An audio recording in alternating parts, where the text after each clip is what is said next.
ಲೋಕಸಭಾ ವಿಧಾನಸಭಾ ಸ್ಥಾನಗಳು ಕಮ್ಮಿ ಆಗೋದ್ರ ಜೊತೆಗೆ ಆರ್ಥಿಕ ಮುಗ್ಗಟ್ಟನ್ನು ಎದುರಿಸಬೇಕಾಗ್ತದೆ. ಎಷ್ಟು ಸೀಟ್ ಬರುತ್ತೆ ಎಷ್ಟು ಸೀಟ್ ಹೋಗುತ್ತೆ ಅನ್ನೋದು ಮುಖ್ಯ ಅಲ್ಲ. ನಮ್ಮ ರಾಜ್ಯದ ಆರ್ಥಿಕ ಕ್ರೋಢೀಕರಣ ಏನಾಗ್ತದೆ, ತೆರಿಗೆ, ಆ ತೆರಿಗೆಗಳು ಬೇರೆ ರಾಜ್ಯಗಳಿಗೆ ಹಂಚಿಕೆ ಆಗ್ತದೆ. ಸೀಟ್ ಒಂದೇ ಅಲ್ಲ, ಸೀಟ್ 28 ಜನ ಇದ್ದರೂ ಅಷ್ಟೇನೆ, 224 ಜನ ಇದ್ದರೂ ಅಷ್ಟೇನೆ, 300 ಜನ ಆದರೂ ಅಷ್ಟೇನೆ, 41 ಜನ 42 ಜನ ಆದರೂ ಅಷ್ಟೇನೆ. ಯಾರು ಎಷ್ಟಾಗ್ತಾರೆ ಅಂತಕ್ಕಂಥದ್ದಲ್ಲ.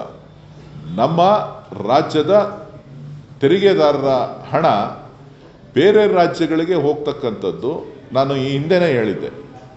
ದಕ್ಷಿಣ ಭಾರತಕ್ಕೆ ಅನ್ಯಾಯ ಆಗ್ತದೆ, ಒಂದಲ್ಲ ಒಂದು ದಿನ ಈ ಕೂಗು ಎದ್ದೇಳ್ತದೆ. ದಕ್ಷಿಣ ರಾಜ್ಯಗಳು ಎಚ್ಚೆತ್ಕೊಳ್ಬೇಕು. ನಾವು ಎಚ್ಚೆತ್ಕೊಳ್ಳಿಲ್ಲ ಅಂದರೆ ಪರ್ಯಾಯವಾದಂಥ ಮಾರ್ಗಗಳನ್ನು ಜನ ನಿರೀಕ್ಷೆ ಮಾಡ್ತಾರೆ ಅಂತಕ್ಕಂಥ ಮಾತನ್ನು ಹೇಳಿದ್ದೆ. ಸೊ ಈಗ ಕೇಂದ್ರ ಸರ್ಕಾರದ ಇವತ್ತಿನ ತೀರ್ಮಾನಗಳು, ಅವರೇನು 16ನೇ ತಾರೀಕಿಂದ ಬಜೆಟ್ ಸ್ಪೆಷಲ್ ಪಾರ್ಲಿಮೆಂಟ್ ಸೆಷನ್ ಏನೋ ಕರೆದಿದ್ದಾರೆ. ಬಿಲ್ಲು ಯಾವ ಥರ ಪ್ರೆಸೆಂಟ್ ಮಾಡ್ತಾರೆ ಏನು ಅಂತೇಳಿ ನೋಡಬೇಕಾಗ್ತದೆ. ಈಗಲೇ ಹೇಳಲಿಕ್ಕೆ ಸಾಧ್ಯ ಇಲ್ಲ.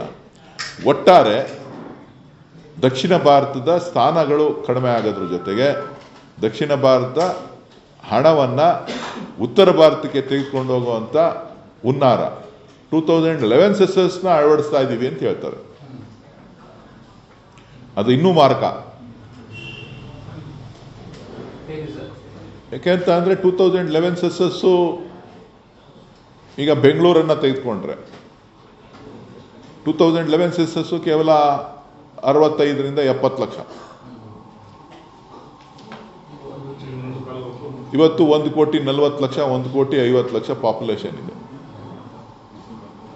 ಎಲ್ಲ ಅರ್ಬನೈಸೇಷನ್ ಆಗ್ತಾ ಇದೆ. ಎಲ್ಲ ರಾಜ್ಯದ ಜನ ಇಲ್ಲಿ ಬಂದು ವಾಸ ಮಾಡ್ತಾ ಇದ್ದಾರೆ. ನಾವು ಆಲ್ಮೋಸ್ಟ್ 7 ಕೋಟಿಗೂ ಹೆಚ್ಚು ಜನ ಕ್ರಾಸ್ ಆಗ್ತಾ ಇದ್ದೀವಿ. ಅವತ್ತು ನಾವು 5 ಕೋಟಿ ಇದ್ವಿ 2011 ಸೆಸಸ್ಸಲ್ಲಿ. ಈಗ 7 ಕೋಟಿ ಕ್ರಾಸ್ ಆಗ್ತಾ ಇದ್ದೀವಿ. ಸೊ 7 ಕೋಟಿ ಅಂತ ಅಂದಿದ ತಕ್ಷಣನೇ ನಮ್ಮ ಎಲ್ಲ ಥರದ ಸ್ಥಾನ ಜೊತೆಗೆ ಆರ್ಥಿಕ ಸಮಸ್ಯೆ ಇವೆರಡೂ ಕೂಡ ನಮ್ಮ ಮುಂದೆ ಎದುರಾಗ್ತಕ್ಕಂಥ ಸವಾಲು.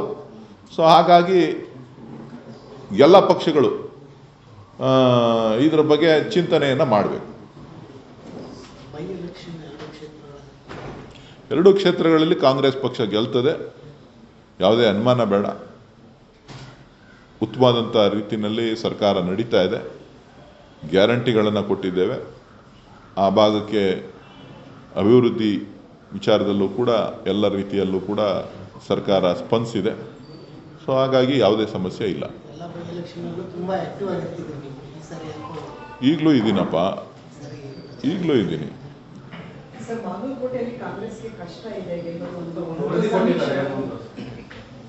ಊಹಾಪೋಹಗಳಷ್ಟೇನೆ. ಬಾಗಲಕೋಟೆನಲ್ಲೂ ಕೂಡ ನಮ್ಮ ಪಕ್ಷ ಅತ್ಯಧಿಕ ಮತಗಳಿಂದ ಗೆಲುವನ್ನು ಸಾಧಿಸ್ತದೆ.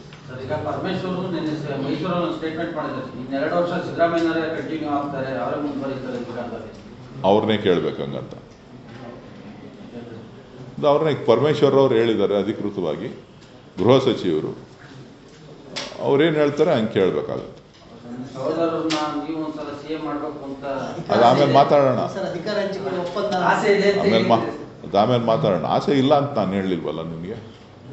ಇವತ್ತೇ ಮಾಡ್ತೀವಿ, ಇವತ್ತೇ ಆಯ್ತಾರೆ ಅಂತ ಹೇಳಿದ್ನ. ಆಸೆ ಇದೆ ಅಂತ ಹೇಳಿದ್ದೀನಿ. ಎಲ್ಲ ಟೈಮ್ ಇದೆ, ಮಾತಾಡೋಣ ಬಿಡ.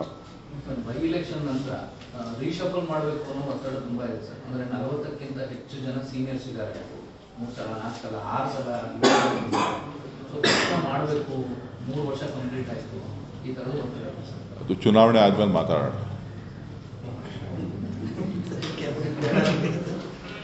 ಸದ್ಯಕ್ಕೆ ನಮ್ಮನ್ನು ಚೆನ್ನೈಗೆ ತಮಿಳ್ನಾಡು ಎಲೆಕ್ಷನ್ಗೆ ಹಾಕಿದ್ದಾರೆ. ಅಲ್ಲೋಗಿ ಕೆಲಸ ಮಾಡ್ತಾ ಇದ್ದೀವಿ.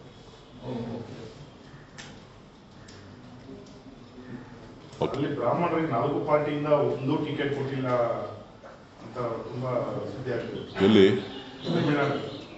ಗೊತ್ತಿಲ್ಲಪ್ಪ ನನಗೆ. ಸದ್ಯಕ್ಕೆ ನಮ್ಮ ಪಾರ್ಟಿಯಿಂದ ಒಂದು ಕ್ಷೇತ್ರಕ್ಕೆ ನಮ್ಮನ್ನು ಜವಾಬ್ದಾರಿ ಕೊಟ್ಟಿದ್ದಾರೆ. ಅಲ್ಲೋಗಿ ಕೆಲಸ ಪ್ರಾರಂಭ ಮಾಡ್ತಾ ಇದ್ದೀವಿ.